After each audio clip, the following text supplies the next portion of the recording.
30 day challenge day 16. શું તમે cream cheese હજુ પણ બહારથી લાવો છો અને ઇટ ઇઝ ટુ એક્સપેન્સિવ? ચલો આજે આપણે બનાવીએ. સો ક્રીમ ચીઝ બનાવવા માટે મેઇન 4 ઇન્ગ્રેડિયન્ટ્સની રિક્વાયરમેન્ટ હોય છે: full fat milk, fresh cream, salt અને વિનેગર. અને હા, પ્રોસેસ ચાલુ કરતા પહેલા હું તમને ક્રીમ ચીઝ દેખાડી દઉં.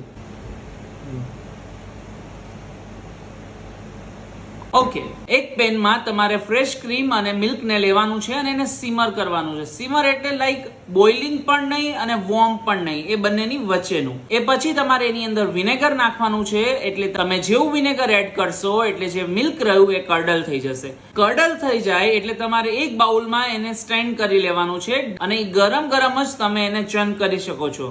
અને હા, જ્યારે ચર્ન કરો એટલે એમાં એક પિંચ ઓફ સોલ્ટ તમારે એની અંદર એડ કરી દેવાનું છે. જો તમને તમારું ક્રીમ ચીઝ બહુ જ થીક લાગતું હોય તો જે કર્ડલ વોટર છે આપણું, એ તમે એમાં થોડું નાખીને તમે જે કન્સિસ્ટન્સી છે એને એડજસ્ટ કરી શકો છો.